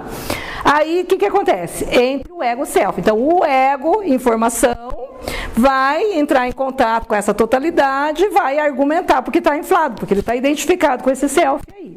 Tá. Aí, nos mitos, aparece o quê? Situações de queda, no caso da queda do paraíso, no caso de exílio, lá no caso da Odisseia, onde Odisseu ficou exilado naquelas ilhas. A ferida sem cura, que é no caso de Prometeu, a tortura perpétua. Então, esses temas que aparecem nos contos, eles simbolizam inconscientemente esse movimento de estranhamento, né? A expressão mítica da inflação é o que a gente chama na Grécia Antiga de híbris, né? Na tradução grega, ou ainda o pecado na tradução judaico-cristã. Ou seja, todo deus grego tem uma híbris. O que é uma híbris? É um momento onde ele se perde, ele dá uma endoidada, né? Se a gente pegar Cronos, no momento de maluquice, no momento de híbris, engole todos os seus filhos, né? Só não engoliu Zeus porque a mulher esconde a criança e engana ele, né? Aí aparece, sei lá, Zeus no momento de híbris faz um monte de doidura, né? Então todo deus grego comete, no momento ele dá uma enlouquecida, que é o que se chama híbris, né? Alienação do ego. Corresponde, então, ao segundo momento no processo do desenvolvimento da personalidade. Então, ele está integrado, ele está identificado, ele está inflado, aí ele sai, tem esse estranhamento, e aí houve o não, vai providenciar um momento que ele chama de alienação. Corresponde ao segundo momento no processo de desenvolvimento da personalidade. Há uma perda de contato entre ego e self, e significa uma ruptura temporária entre essas duas estruturas. É necessário essa quebra para poder separar, né? A gente viu lá no desenho. Ettinger, então, afirma que essa experiência não é patológica em si, é uma fase normal do desenvolvimento do eixo. Nós estamos falando do eixo ego-self aqui, né? E essa irrupção do eixo na consciência, a irrupção seria uma construção, né? Vai estar construindo esse eixo, como ele vem à luz, né? Em determinado ponto do desenvolvimento psicológico, normalmente, após uma intensa experiência de alienação, o eixo ego, si mesmo, de repente passa a consciência. O ego torna-se consciente em termos de experiência de um centro transpessoal que está subordinado. Se a gente pensar na história de grandes pessoas, vamos pegar o próprio caso do próprio Jung, né, que não é tão grande assim, mas é um ser normal como a gente. Lembra que quando ele rompe com Freud, ele passa por um tempo muito grande de depressão, onde ele fica muito mal, onde ele precisa se reelaborar, né? Então também é um momento de alienação, onde ele precisou ficar separado. Então, naquele momento, ele sentiu o eixo. E aí ele começou a ter toda ali que ele começa a construir a teoria dele, né? Então, normalmente, quando tem estados de alienação, de separação, logo a paz começa a formar o eixo, né? Se a gente pensar na criança, a criança ouve um não, vai ficar brava, vai ficar, né? mas logo após ela vai começar a ter consciência entre certo e errado, pode ou não pode. Jung descreve a erupção, olha, de uma forma belíssima. Eu gosto dessa frase dele aqui, que está no Arquétipos do Inconsciente Coletivo, parágrafo 217. Ele diz assim: quando alcançamos o auge da vida, quando o botão se abre e do menor emerge o maior, do menor emerge o maior, ou seja, do ego pode emergir o self, então, como diz Nietzsche, o um torna-se dois, ou seja, o que era uma unidade pode virar dois, self de um lado, ego de outro lado. Que sempre fomos, mas que sempre esteve invisível. Aparece a personalidade menor como a força de uma revelação. Aquele que é verdadeiro e desesperadamente pequeno sempre vai reduzir a revelação do maior ao nível de sua própria pequenez e jamais vai entender que o dia do julgamento de sua pequenez chegou. Mas o homem que é internamente grande saberá que o amigo tão esperado de sua alma, o imortal, efetivamente chegou nesse momento para tornar cativo o cativeiro. Isso está em Efésios 4:8, né? Isto é, para tomar conta dele, que sempre confinou esse imortal e o manteve aprisionado, e para levar a sua vida a fluir para uma vida maior. Então, nós só vamos conseguir um estado de sentido e significado da vida quando nós tivermos o eixo ego-self, tivermos esse caminho, esse contato com o meu espírito maior. Se eu não tiver o contato com o meu espírito, eu vou ser sempre terra a terra, eu vou ser sempre aqui, focado nas questões materiais, nas questões da vida, que são importantes, mas só isso não basta, né? Eu gosto daquela música, né? A gente não quer só comida, a gente quer comida, diversão e arte, então a gente quer mais, a gente não quer só as coisas que a matéria nos proporciona, e para isso nós precisamos do eixo ego-self. Eu preciso sentir essa estrutura maior dentro de mim. Eu vou pular para cá, que aí a gente vai passar para o diagrama. Eu acho que a gente vendo a imagem vai ficando mais fácil de entender, né? Então, a relação entre o ego e o self em diferentes estágios de desenvolvimento, isso daqui é um diagrama, é só para a gente entender. Não existe assim, isso daqui é um modelo pra gente, didático, né? Para que a gente possa ver o nascimento do eixo. Então, a princípio aqui, quando a criança nasce, no mundo matriarcal, onde há um predomínio do inconsciente, né? Tem essa centroversão, que é uma tendência natural da gente criar um centro, criar um ego. Esse todo estava aqui, ele integra, quebra, sai esse pedacinho e vai formar o princípio do ego, né? Ele vai nascer, vai estar aqui dentro, mas ele ainda não nasceu, ó. Tem a possibilidade, mas ainda não nasceu. Isso é o Ouroboros original de Neumann, com a identificação entre o ego e o self. Está tudo grudado. Se a gente pensar na alquimia, é o momento da nigredo, daquela mistura, né? Aqui, ó, começa o nascimento do ego, olha aqui nascendo, né? Então, já existe uma totalidade, isso é didático exatamente por isso, porque o ego jamais sai de dentro do self, totalidade, mas eu preciso olhar e ver que ele está se distanciando, ó, ele está se separando dessa totalidade aqui.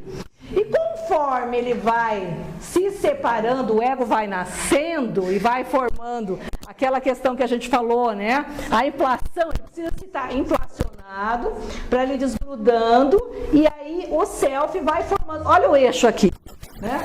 O eixo está aqui, mas se eu pegar, ó, ele está totalmente inconsciente. Nós temos eixo sempre, mas nós não temos consciência do eixo. Essa que é a diferença. O eixo sempre existiu, mas às vezes ele está aqui, ó. Olha aqui, todo inconsciente. Ele está completamente inconsciente nesse caso. É o ego emergente, onde ele começa a se separar, mas já existe eixo. Só que esse eixo está completamente inconsciente. Depois, no caso da irrupção, que é aquele terceiro estágio, acontece isso. Ó, eu fiz um pontilhadinho aqui para a gente entender, né? Esse ego se separou, o eixo foi, tem o eixo está grudado, estando grudado, ele começa, ó, esse pedacinho daqui aqui está fora. Ou seja, é o pedacinho que está consciente. Então, ele só tem consciência disso aqui, o resto está tudo inconsciente. É aquele modelo quase do Freud, né, eu gosto do iceberg, né? Onde tem a pontinha para fora e tudo aquilo para dentro, né? Então é isso, tem uma pontinha do eixo. O ego é essa bolinha, o self seria essa bolinha, a totalidade, mas o eixo está começando a aparecer na consciência. Então aqui é a consciência do eixo do ego-self. Então todos nós temos o eixo, mas muitas não percebem ela ocorrendo, a existência, não tem a consciência do eixo. Aqui o ego torna-se parcialmente consciente. Aqui, olha, o ego todinho consciente e o eixo todo, né, pelo menos grande parte dele já consciente. Essa é a consciência, eu falo, a consciência possível do ego. Ou seja, vai ter muito do eixo que a gente não vai ter consciência.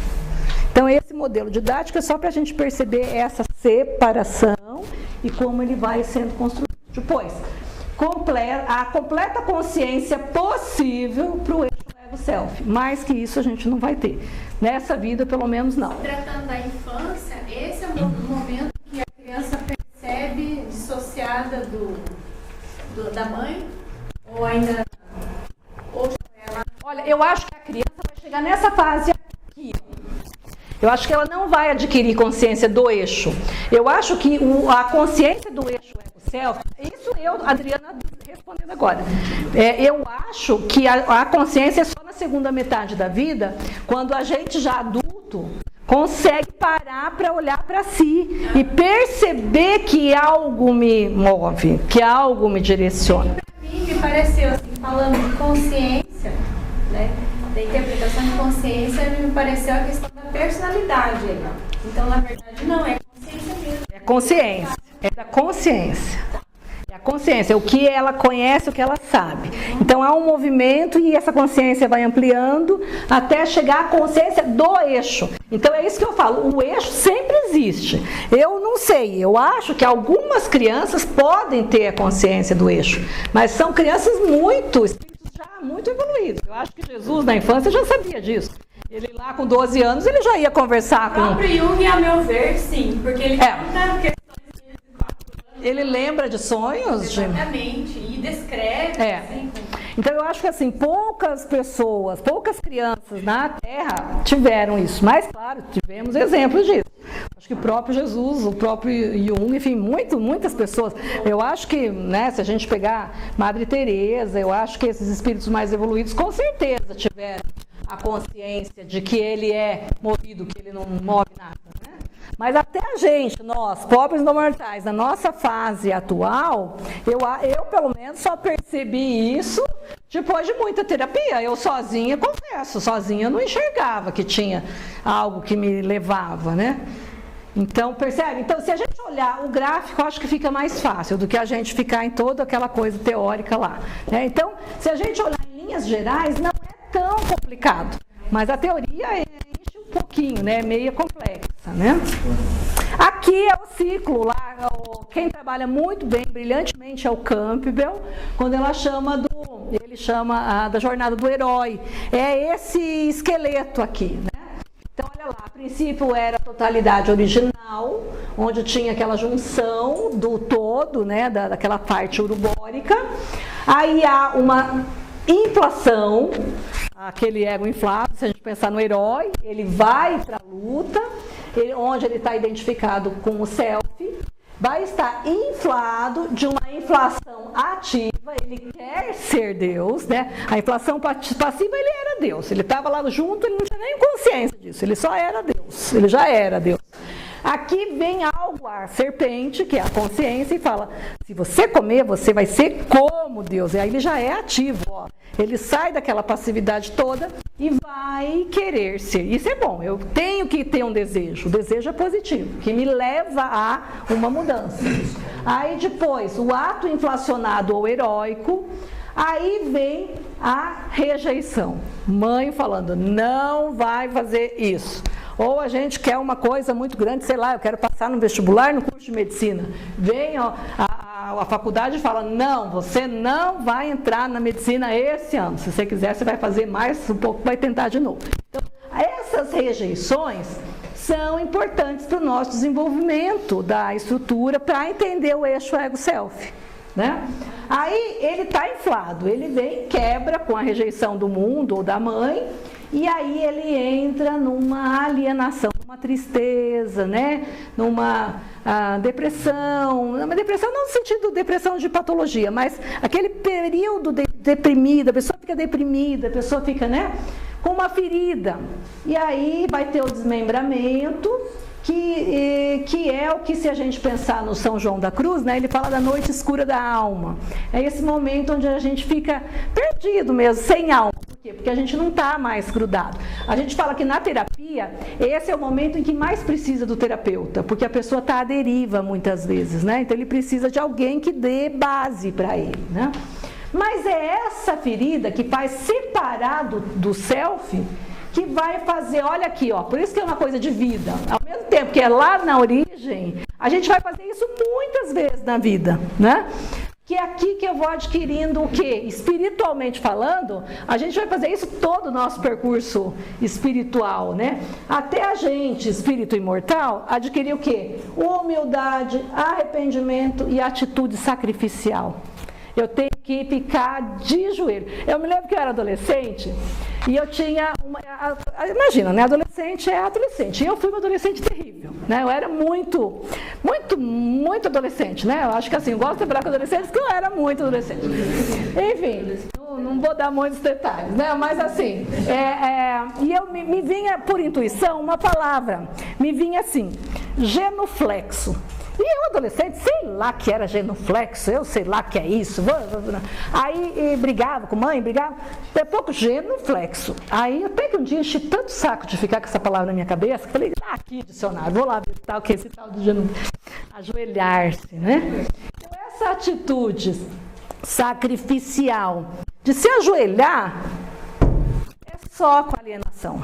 É só quando você vai para a lona. Eu gosto da expressão de a lona, que é aquele momento que você se entrega mesmo, você não tem força mais, aquele momento que você perdeu o amor na tua vida, você cai do cavalo. Aí entra a parábola, né, de Paulo, quando Paulo cai do cavalo, cai na terra e ele vai para a lona. Então, a postura do sofrer, aqui entra a parte brilhante que a Joana trabalha da importância do sofrimento na nossa vida.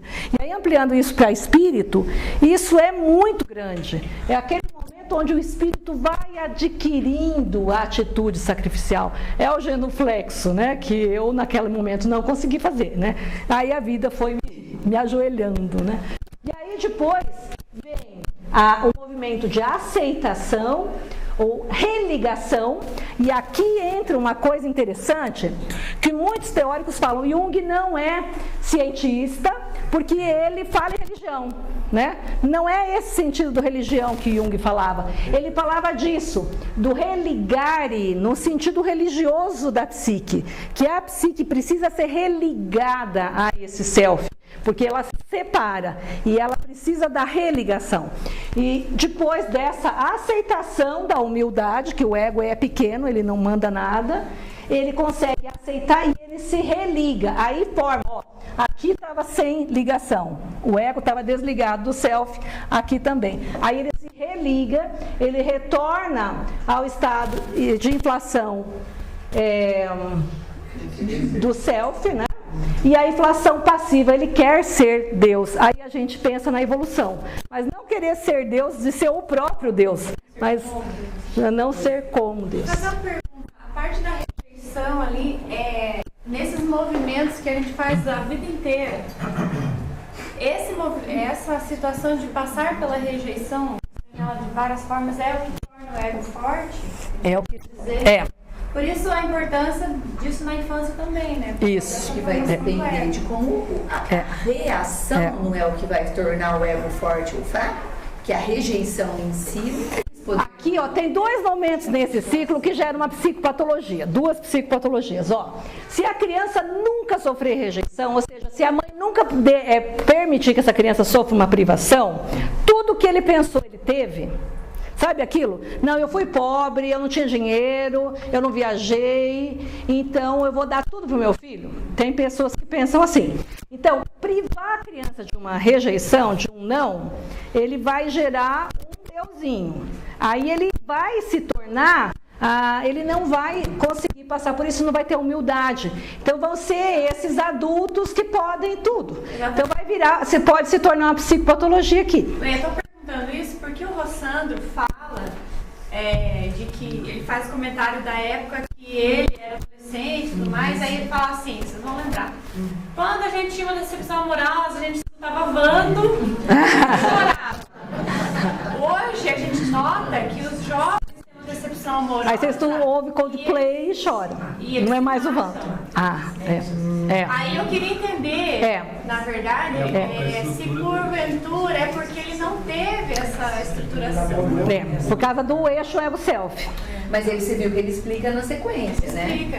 Que como os pais vieram ali resolvendo e facilitando tudo do filho, quando ele se vê frente a uma dificuldade, ele não sabe o que fazer. Nesse sentido, então, eu imaginei isso aí. Porque aí ele não tem consciência do eixo. Ele vai se sentir a deriva, ele vai ficar aqui, ele vai ficar sempre vinculado a esse self de uma forma negativa, porque ele está inflado, ele vai estar inflado. E inflado ele pode muito. Percebe aquelas pessoas assim, ó? Um exemplo que eu... Está sendo gravado, né? Edita. Mais um exemplo que, enfim...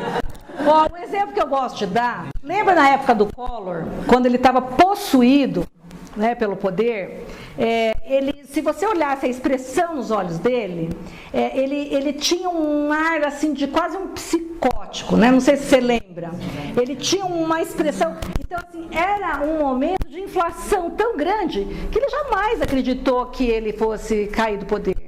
Entende? Então, esse exemplo, para mim, é muito grande de uma pessoa que nunca sofreu rejeição e que acredita que ninguém pode tirar ele daquele lugar porque ele é um todo-poderoso, porque ele tem uma identificação com aqui. Agora, quando ele sofre, eu demorei para entender essa questão da inflação passiva, de querer ser Deus, né? E por que é passivo? Porque ele volta humilde, aí ele pode, é o voltar para casa, né? Sabe o filho pródigo que volta para casa, ele vai voltar humilde, aí ele gastou todo o dinheiro do pai, mas ele entende que o pai é o pai. Ele entendeu a hierarquia, ele entendeu o simbolismo, a importância do lar, a importância da casa. Então ele precisa voltar transformado. Aqui entra a transformação do ser. Deus é a questão do crescimento. Ele quer evoluir, ele quer evoluir. Não querer ser Deus de uma forma inflada para poder, ele quer ser Deus no sentido de eu quero evoluir.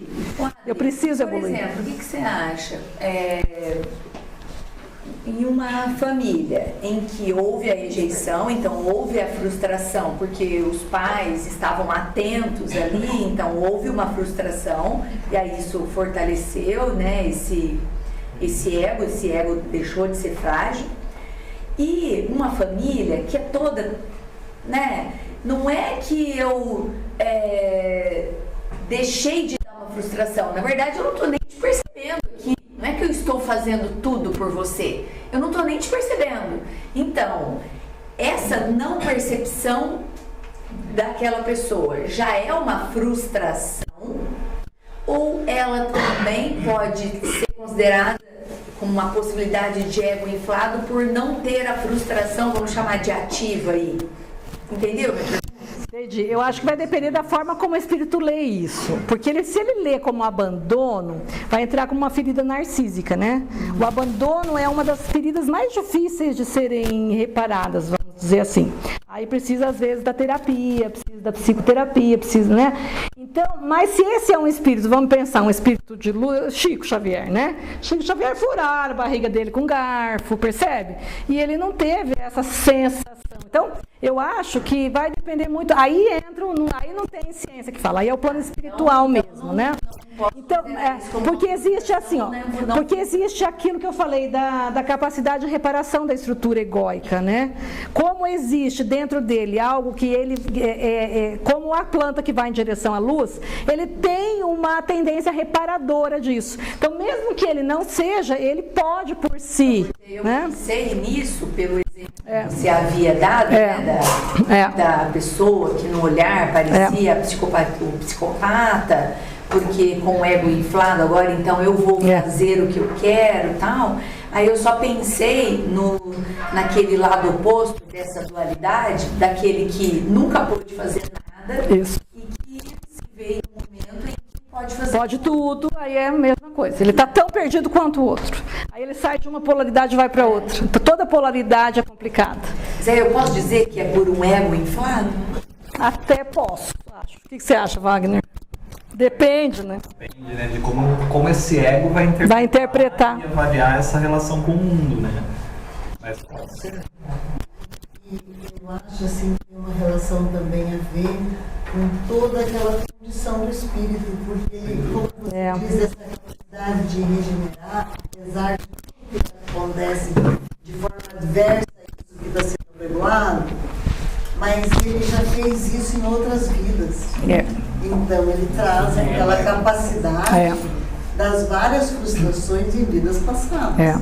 Aí ele consegue, porque se a gente, dentro da nossa crença de que Deus não nos coloca em situações que nós não podemos administrar, o fardo pesado em ombros fracos. A porta divina presente sempre, é isso aí. Ele vai colocar a situação ou para nos mostrar algo, como aqui está, né?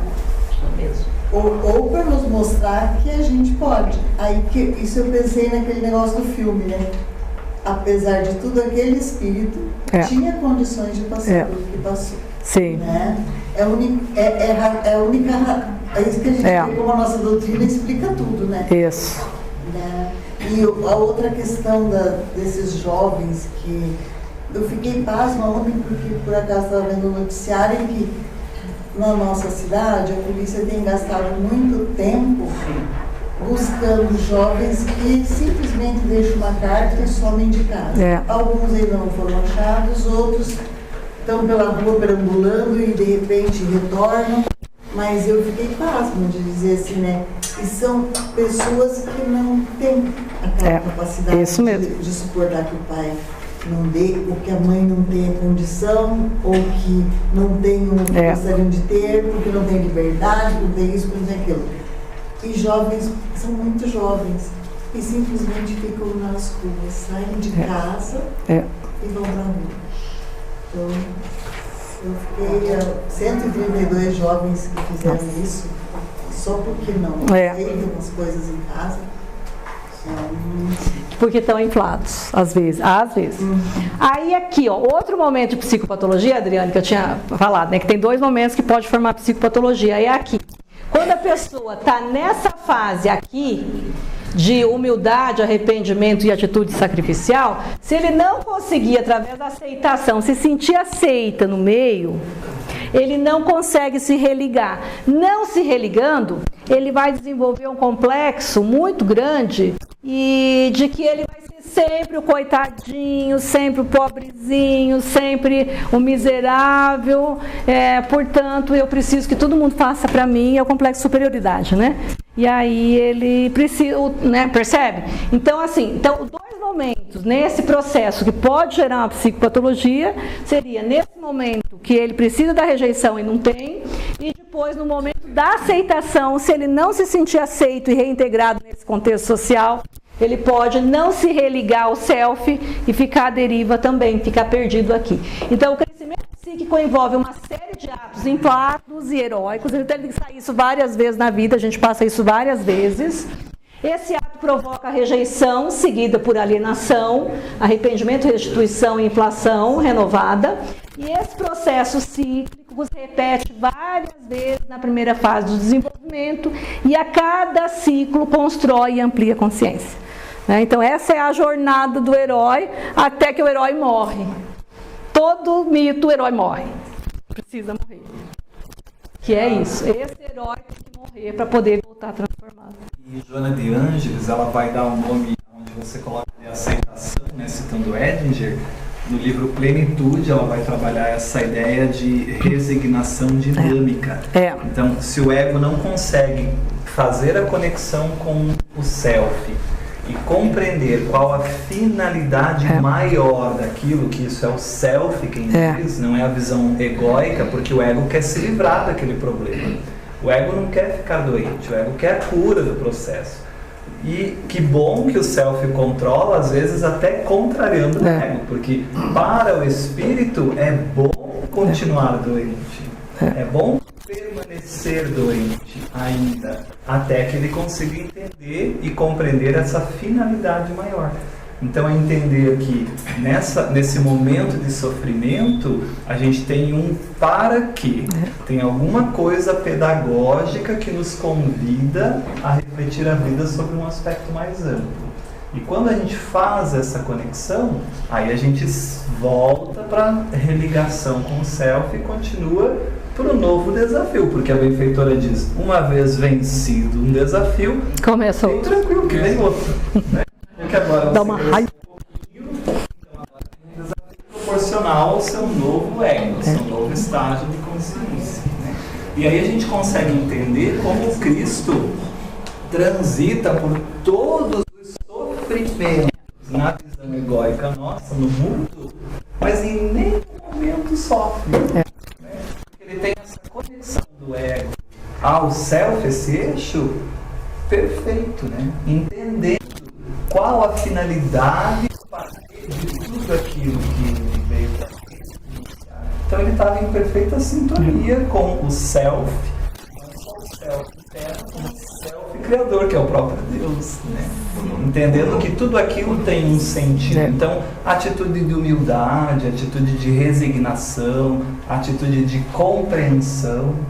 E aí quando a gente tem essa atitude, a pessoa vai lá nos ofender, e a gente ainda vai dizer, Pai, perdoa-lhes, porque eles realmente não têm a conexão com o sentido da vida, eles não sabem o que fazem. E dentro daquilo que Kardec traz em Livro Céu e Inferno, ele fala que o sofrimento tem relação com a imperfeição. Lembrando que Jesus era Cristo, então tem tudo a ver com isso que você está falando. Com certeza. E no livro Vidas, Desafios e Soluções... O sofrimento ali não tem um aprendizado. Por isso não tinha sofrimento. Por isso não tinha sofrimento, né? Uma conexão. Legal. Ele era a luz, né? Esse ego totalmente integrado nesse céu. Então, nesse eixo que a Adri mostra muito bem ali, que talvez para nós a gente tem só isso aqui de consciência lá, aquele pedacinho, o Cristo tem consciência plena. Total. De todo, né? A benfeitora diz no início, é o luminoso. É quando o ego e o céu já não são mais polaridades, coisas, já é uma... São uma única coisa integrada, mas mantendo-se as individualidades, porque a gente desencarna e mantém a consciência da individualidade como espírito. Isso, deixa eu voltar, que eu só botei ali, não é aqui. Os distúrbios no ciclo da vida é aquilo que eu falei, né, da projeção, vamos ver. Na infância, o vínculo entre a criança e o self é idêntico ao vínculo entre a criança e os pais. O relacionamento, se o relacionamento for defeituoso, que é um termo de Edinger, o contato da criança com o self também será. A projeção da sombra, depois nós vamos estudar um só de sombra, né, eu acho que algumas semanas de sombra, né, dependendo da intensidade, frequência e duração, poderia danificar. O quê? Sobre sombra. Assim, que otimismo, que hoje vai passar alguns meses. Não, porque aqui a gente tem só 2 anos para estudar tudo, então eu acho que vai dar o quê? 1 mês de sombra? Mas não dá para ficar muito. Quer abordar a sombra em algumas saídas. É denso. Bom, então a projeção da sombra dos pais, que interessante. A sombra dos pais na criança, ela vai danificar o eixo. Sabe aquela criança que ele fala, você não presta, você é uma porcaria, eu não queria que você viesse nesse mundo, né? Então vai também danificar. A criança experimentaria um sentimento do quê? Rejeição, incapacidade de contínua inferiorização. Então é terrível isso. Depois, ele vai introjecitar, porque o que os pais dizem é uma verdade. Se eles chamam a gente de burro, é porque eu realmente sou burro, né? Um sintoma de danificação é o quê? A falta de autoaceitação. Sabe aquela pessoa pessoa que nunca se aceita. Então isso é a questão do eixo ego-self. Tão natural quanto o processo de alienação é a reparação do eixo. Isso aqui que eu quero deixar, né? Porque a gente vai embora com os cabelos erguidos. Meu Deus do céu, que risco, né? Não, calma. Não, olha aqui, eu deixei bem grande, em vermelho. Olha, né? Calma, vamos embora tranquilo. Em situações não extremadas, que foi aquilo que eu falei que eu ia concluir no final, a própria dinâmica da psique seria capaz de reparar esse eixo por meio do quê? Das relações pessoais, olha isso, por isso que a gente tem que ter amigo, família, né? Ou as experiências arquetípicas de reparação, no caso de Paulo, com aquela questão, né, de cair do cavalo, né? Que são as experiências religiosas que faz o religare, pela tendência natural da centroversão, ou seja, naturalmente as coisas se vão para o lugar que tem que ser. Se eu deixar o self fazer o movimento dele, mas se o ego teimar e ficar lá brigando, não se ajoelhar ao genuflexo, ele não vai fazer nunca. E é uma né? expressão, Pai, seja feita a tua vontade. Tudo tá ali. Isso. Que é isso, se você não sabe para que lado vai, para, espera um pouco, deixa o self, não é deixa a vida te levar, não, deixar o self te guiar para o lado que tem que ser, porque existe uma tendência natural, aí entra a prece, a oração, a fé, é nesse momento que vai entrar essas questões do religare, entende? Em casos extremos, aí sim, em casos extremos, a relação dialética da psicoterapia, né? Vai ajudar, porque na dialética da análise, não é só consciência, é consciência e inconsciente. Aí o inconsciente do terapeuta, do psicólogo, ele vai ajudar na reparação, mesmo que está inconsciente para ele, né? Isso que é legal. E aqui, para a gente encerrar, a imagem de Cristo nos dá o quadro vívido do ego orientado pelo self, né? Como o Wagner falou, ele era o exemplo dessa integração. O ego individuado que tem consciência de ser dirigido pelo self. Ele sabia que quem dirigia era o pai, né? O pai que dirigia. Eu não vim fazer a minha vontade. Isso mesmo. Isso, Jesus. Exatamente. Olha aqui, é exatamente isso. Isso né? é como o ego não sumiu. Não. Tem noção da minha, né? Sei quem eu sou, mas se meu ego tem consciência da direção. Coisa maior, coisa maior. E olha que linda a imagem, né? O estado de aceitação do self foi inaugurado quando o batismo de Cristo, né, nessa figura 6 aqui, que é uma figura também do Leonardo da Vinci, tá? Da Vinci fez essa imagem linda. E eis que os céus se abriram e ele viu o Espírito de Deus descendo como uma pomba, né? Seria ali. E vindo sobre ele, e uma voz do céu fez-se ouvir, dizendo: este é o meu filho amado, em que me comprazo. Está em Mateus 3, 16, 17.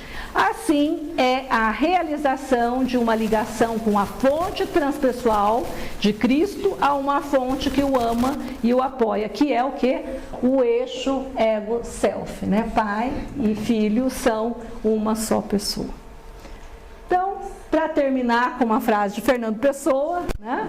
Há um tempo em que é preciso abandonar as roupas usadas, que já têm a forma de nosso corpo, e esquecer os nossos caminhos, que nos levam sempre aos mesmos lugares. É um tempo de travessia, e se não ousarmos fazê-la, teremos ficado para sempre às margens de nós mesmos. Então, com essas palavras de Fernando Pessoa, eu gostaria de encerrar nosso estudo. É complexo, eu sei, mas é algo que, se a gente pensar em linhas gerais, Vai voltar também. a fé vai nos ligar sempre, né? Independente de tudo que eu falei hoje, se a gente tiver fé, a oração, no momento de dor, no momento de aflição, agradecer a dor, porque ela é algo didático, que vai fazer com que eu adquira humildade, a simplicidade de que eu não mando nada, e eu sou um instrumento vivo para uma vontade maior, que é esse Cristo que vive em mim, seria isso. Então, em grandes linhas gerais, era isso que eu tinha para hoje. Obrigada. Obrigada.